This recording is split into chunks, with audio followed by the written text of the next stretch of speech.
Anak-anak semua, kita mengucap syukur kepada Tuhan karena hari ini kita masih diberikan satu kesempatan yang baru, di minggu yang baru, di hari yang baru. Kita bersyukur juga kepada Tuhan, kita diizinkan untuk memulai hari yang baru ini dengan chapel. Dengan ibadah bersama, kita akan memuji memuliakan nama Tuhan, kita akan merenungkan firman-Nya. Oleh karena itu, baiklah kita berdoa. Mari kita berdoa. Bapa di dalam kerajaan surga, Bapa yang kami kenal dan kami sapa lewat anak-Mu Yesus Kristus, kami bersyukur Tuhan untuk hari ini, kami boleh memulai hari yang baru, minggu yang baru. Kami akan membaca dan merenungkan firman Tuhan di dalam chapel siswa ini, berkati kami semua, yang berbicara maupun yang mendengarkan, membutuhkan firman daripada Tuhan yang hidup. Sertai kami semua ya Tuhan, hanya di dalam nama anak-Mu Yesus Kristus. Kami bersyukur dan berdoa pada Bapa di surga. Amin. Baik anak-anak, kita akan memulai chapel kita hari ini. Saya akan memutarkan satu pujian.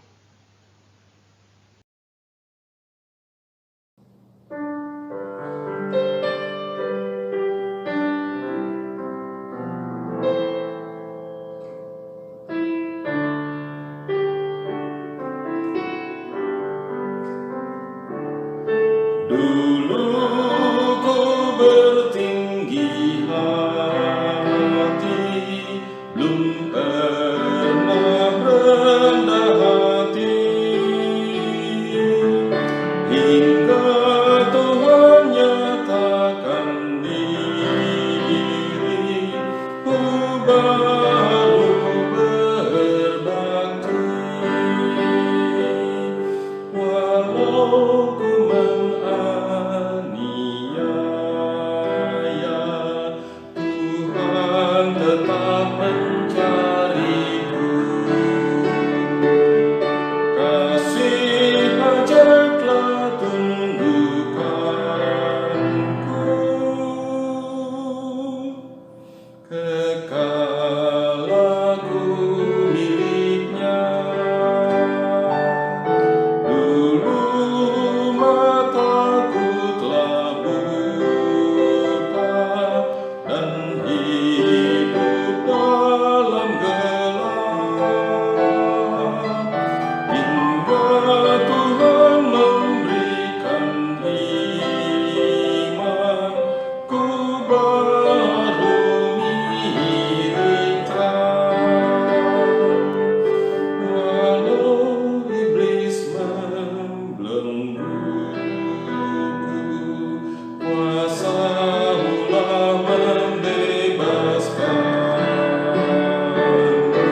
Baik anak-anak, sebelum kita memulai merenungkan firman Tuhan, mari kita berdoa sekali lagi. Tuhan, terima kasih untuk kesempatan kami boleh memuliakan Tuhan melalui pujian kami yang terbatas. Benar Tuhan, kami tidak pernah rendah hati sebelum Tuhan mendapatkan kami. Kami diperbudak oleh dosa sebelum Tuhan menemukan kami. Tuhan, biarlah firman hari ini menjadi satu kekuatan dan konfirmasi kembali terhadap anugerah iman yang Tuhan berikan kepada kami. Berkati jam-jam pemberitaan firman ini ya Tuhan, pakai kami yang berbicara, yang Kau tahu siapa hamba-Mu ini ya Tuhan. Terima kasih Bapa, di dalam nama Tuhan Yesus kami berdoa. Amin. Baik anak-anak, untuk renungan kali ini, Ibu Ria memberi judul The Curious Nicodemus. Kebenaran yang menjawab, Nikodemus yang bertanya. The Curious Nicodemus itu artinya Nikodemus yang penasaran, gitu ya. Kita akan melihat satu bagian Alkitab yang menceritakan bagian ini, dan kita akan melihat apa pelajaran, apa kebenaran yang ingin Kristus sampaikan kepada kita. Mari kita membaca bersama dari Yohanes pasal 3 ayat 1 sampai 8. Silakan anak-anak buka dari Alkitab kalian masing-masing. Yohanes pasal 3 ayat 1 sampai ayat yang ke-8. Sudah? Oke, saya akan membacakannya dari sini ya. Adalah seorang Farisi yang bernama Nikodemus, seorang pemimpin agama Yahudi. Ia datang pada waktu malam kepada Yesus dan berkata, "Rabi, kami tahu bahwa engkau datang sebagai guru yang diutus Allah. Sebab tidak ada seorang pun yang dapat mengadakan tanda-tanda yang engkau adakan itu, jika Allah tidak menyertainya." Yesus menjawab, katanya, "Aku berkata kepadamu, sesungguhnya jika seorang tidak dilahirkan kembali, ia tidak dapat melihat kerajaan Allah." Kata Nikodemus kepadanya, "Bagaimanakah mungkin seorang dilahirkan kalau ia sudah tua? Dapatkah ia masuk kembali ke dalam rahim ibunya dan dilahirkan kembali? Dilahirkan lagi?" Jawab Yesus, "Aku berkata kepadamu, sesungguhnya jika seorang tidak dilahirkan dari air dan roh, ia tidak dapat masuk ke dalam kerajaan Allah. Apa yang dilahirkan dari daging adalah daging, dan apa yang dilahirkan dari roh adalah roh. Janganlah engkau heran, karena aku berkata kepadamu, kamu harus dilahirkan kembali. Angin bertiup kemana ia mau, dan engkau mendengar bunyinya, tetapi engkau tidak tahu dari mana ia datang atau kemana ia pergi. Demikianlah halnya dengan tiap-tiap orang yang lahir dari roh." Demikian jauh pembacaan firman Tuhan bagi kita semua hari ini, anak-anak. Sekarang kita akan melihat bagian yang dapat kita renungkan, ya, hal-hal yang dapat kita renungkan dari pembacaan kita berkenaan dengan percakapan Yesus dengan Nikodemus dari Yohanes 3 ayat 1 sampai 8. Anak-anak, sebelum kita masuk lebih jauh, saya ingin menjelaskan kepada kita semua tentang latar belakang daripada Nikodemus ini. Anak-anak, di ayat yang 1 kita melihat bahwa Nikodemus ini adalah seorang Farisi. Dan dia bukan seorang Farisi biasa, melainkan dia seorang pemimpin agama Yahudi. Nah, kalau kita baca dari New International Version, dikatakan bahwa Nikodemus ini adalah a member of the Jewish ruling council, anggota dewan pemerintah Yahudi. Ya, jadi ini konsil yang bertugas, ya, anggota yang bertugas untuk melihat hukum-hukum Yahudi dan menilai berdasarkan hukum-hukum Yahudi tersebut. Dan juga NASB itu mengatakan bahwa dia ini adalah ruler of the Jews, jadi pengatur ya daripada Yahudi, penguasa Yahudi. Nah, ini berarti bahwa Nikodemus adalah anggota dari Sanhedrin atau Mahkamah Agama Yahudi. Jadi dia bukan sekedar orang Yahudi biasa, melainkan dia adalah orang yang ada di dalam pengadilan agama Yahudi, ya, mahkamah agama gitu. Jadi seorang dinilai bersalah atau tidak berdasarkan hukum Yahudi, ini mereka yang menentukan. Seperti itu ya. Jadi betapa besar pengaruh dari Nikodemus ini. Nah, anak-anak, kalau kalian lihat latar belakang, ini Nikodemus juga bukan orang biasa ya, dia orang kaya gitu ya. Dan dia itu berpengaruh, memiliki kekuasaan gitu ya. Nah, anak-anak, sekarang kita dari gambar ini yang sengaja Ibu ambil dari cuplikan sebuah film tentang Tuhan Yesus, kalian bisa melihat bahwa Nikodemus datang mengunjungi dia pada waktu malam hari. Anak-anak berkunjung atau bertamu pada waktu malam itu bukan hal yang normal ya. Dari dulu sampai sekarang kira-kira masih seperti itu, apalagi di dalam adat ketimuran kita. Apalagi pada zaman Yesus itu kita belum tahu ya penerangannya seperti apa, apakah ada listrik di jalan, apakah cukup terang dan cukup tidak mengganggu tuan rumah, anak-anak. Nah, ketika Nikodemus datang menemui Tuhan Yesus pada waktu malam, itu bukan sebuah cerita yang tidak mengandung arti. Kalian sudah melihat bahwa Nikodemus adalah seorang penting di dalam kalangan orang Yahudi. Jadi ketika dia ingin datang menemui Yesus, di mana kalian tahu bahwa Yesus adalah juniornya dengan orang yang lebih muda daripada dia, yang bukan anggota orang Farisi, anggota Sanhedrin yang penting bahkan, tapi Nikodemus datang dan menemuinya pada waktu malam, itu mau menjelaskan bahwa dia menghindari diketahui oleh orang Farisi lainnya. Dari sini kita bisa tahu bahwa tidak semua orang Farisi itu dapat menerima Yesus. Dan kedatangan Nikodemus pada waktu malam ini juga menunjukkan satu kerendahan hati ya dari seorang guru besar gitu. Kalian bayangkan kalau Ibu Ria ini didatangi oleh seorang guru besar dari Universitas Indonesia misalnya, yang datang mau belajar dari saya. Tentu itu adalah satu hal yang wow gitu ya kan. Bagi orang lain, wow, ada loh guru besar yang mau mendatangi saya. Itu menunjukkan bahwa saya ini juga memiliki pengaruh, memberikan satu pembelajaran yang dalam tanda kutip mengusik akan guru besar ini. Demikian juga ketika Yesus, pada zaman Yesus dia didatangi oleh Nikodemus, orang yang penting ini. Ini menunjukkan bahwa ada sesuatu yang Nikodemus tidak temukan, bahkan di dalam bait Allah, bahkan di dalam kalangan orang Farisi, sehingga dia datang untuk menemui Yesus secara langsung pada waktu malam.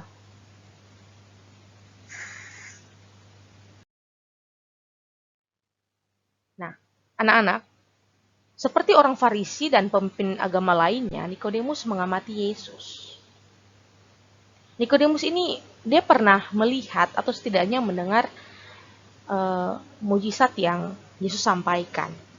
Dan dia percaya bahwa Yesus itu diutus oleh Allah. Oleh karena itu, dia penasaran gitu, seperti gambar yang dari sebelumnya dan gambar yang Ibu sampaikan ini. Kalian melihat bahwa dia datang langsung menemui Yesus. Nah, dari tadi kita lihat dua gambar sebelumnya, kalian melihat bahwa hanya gambar Yesus yang Ibu tampilkan, wajahnya yang kelihatan. Karena sesungguhnya ada maksud di sana. Jadi Ibu sengaja untuk menampilkan gambarnya Tuhan Yesus saja yang kelihatan, karena hal pertama, orang pertama yang utama yang ingin kita soroti di dalam bagian kisah ini adalah Kristus. Di samping ada tokoh yang bernama Nikodemus di dalamnya. Seperti ini kira-kira mukanya yang digambarkan oleh film tersebut. Nah, anak-anak, Nikodemus ini dia ingin kenal dengan Tuhan Yesus, dia ingin tahu lebih dalam lagi.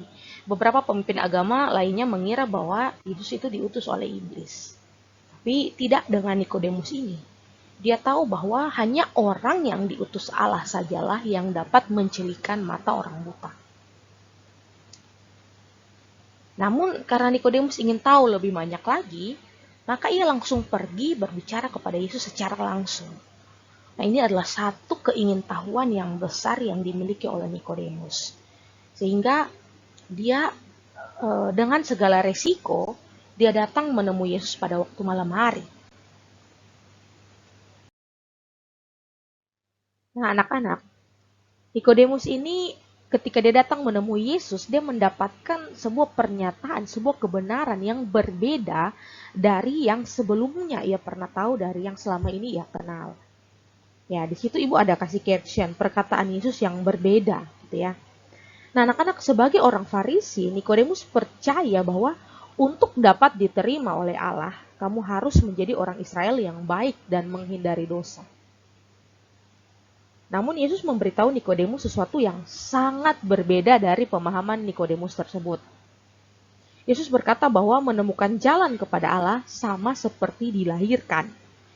Hal ini bukanlah suatu hal yang dapat kamu lakukan sendiri bagi dirimu. Itu adalah hal yang terjadi kepadamu. Jadi kita semua pernah mengalami peristiwa kelahiran ketika kita ada di dalam kandungan ibu, lalu genap waktunya kita dilahirkan. Itu tentunya bukan kita lakukan sendiri, melainkan itu terjadi kepada kita. Artinya tanpa usaha kita loh. Nah, ini kelahiran baru yang Yesus ingin nyatakan kepada Nikodemus ini dan juga kepada kita semua, bahwa ketika kita menemukan jalan kepada Allah kita itu seperti dilahirkan. Bukan masalah apa yang kita lakukan, tetapi ini adalah sesuatu hal yang terjadi kepada kita. Dalam hal ini, kelahiran adalah sesuatu yang Allah lakukan melalui Roh-Nya.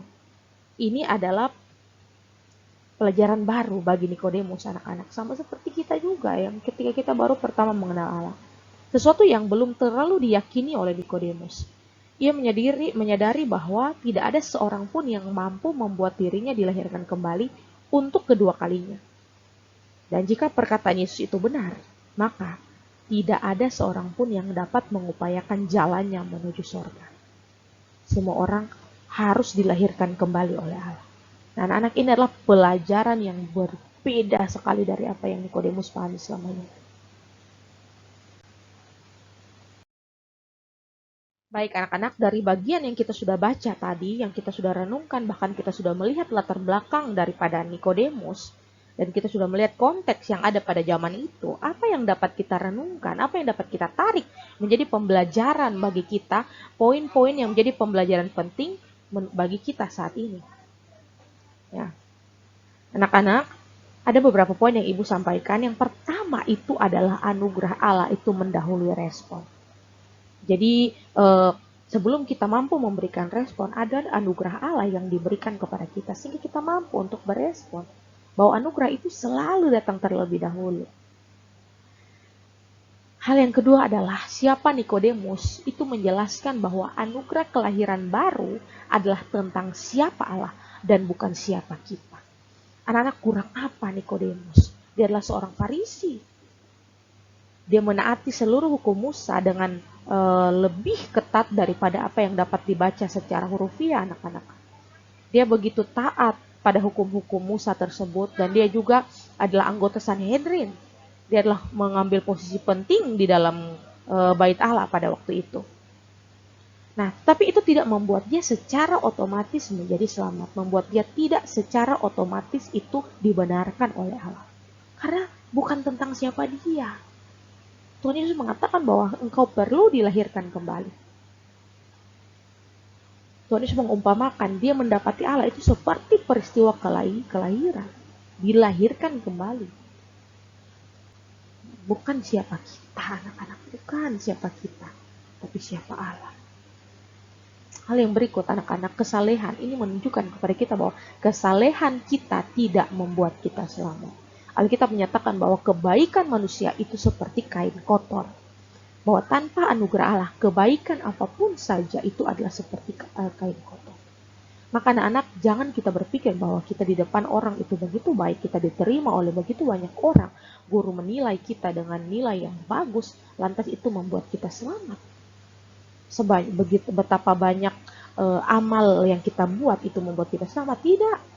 Kekristenan menyatakan bahwa kamu harus dilahirkan kembali, dan itu adalah perbuatan Allah tentang dirinya. Itu adalah pekerjaan Roh Kudus, bukan pekerjaan yang kita mampu usahakan. Maka anak-anak, satu hal pertanyaan besar yang Ibu berikan kepada kita semua untuk kita renungkan adalah, siapa yang kita cari? Pada waktu kamu berhadapan dengan kesalahan-kesalahan kamu, misal Ibu ambil contoh yang baru-baru ini lagi sedikit ngehits adalah tunggakan tugas selama belajar dari rumah ini. Ketika kamu lebih sibuk main game, lalu kamu membuat tunggakan tugas yang begitu banyak. Setelah itu dinyatakan oleh guru di naratif report, lalu kamu tersadar, Wow, saya sudah main game, saya sudah bersalah. Pada waktu kamu tahu, kamu diingatkan bahwa kamu salah, siapa yang lebih dahulu kamu cari? Kamu cari wali kelas untuk membuatkan jadwal bagi kamu, menyelesaikan tunggakan tugas. Kamu ambil buku, kamu ambil pensil, lalu catat Senin kamu ngapain, Selasa ngapain, Rabu tugas apa, Kamis tugas apa. Ataukah kamu terlebih dahulu datang kepada Tuhan memohon anugerah dan belas kasihan-Nya? Oke, mungkin itu hal yang benar, kamu menyelesaikan tugas dengan membuat list-list itu, anak-anak. Kita semua juga begitu. Tetapi masalah yang inti itu bukan pada waktu kamu menyelesaikan tugas atau tidak, tapi hati kamu sedang terpaut kepada siapa? Hati kita sedang terpaut kepada siapa? Kita sedang menyenangkan Allah siapa? Allah diri kita sendiri kah? Atau kita sedang menyenangkan Allah di surga?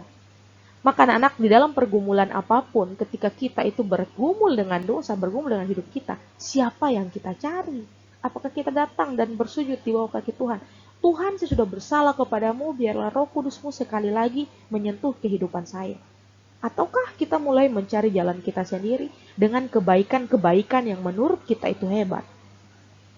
Nah, anak-anak, biarlah bacaan kita, renungan kita hari ini mengingatkan kita sekali lagi bahwa datang kepada Tuhan, duduk dekat dengan Tuhan, didapatkan oleh Tuhan melalui firman-Nya adalah hal yang pertama kali kita minta. Biarlah firman hari ini mengingatkan kita semua sekali lagi, anak-anak, bahwa semua perbuatan baik kita itu tidak ada apa-apanya tanpa anugerah daripada Allah. Biarlah kita boleh datang kepada Tuhan, memohon anugerahnya setiap hari. Kita tidak mungkin bisa hidup tanpa anugerah daripada Tuhan. Biarlah kita mengundang Roh Kudus untuk bekerja di dalam hati kita, mengundang Kristus untuk berdiam di dalam hati kita, sehingga apapun yang kita lakukan, upaya apapun yang kita lakukan, itu boleh berkenan kepada Allah.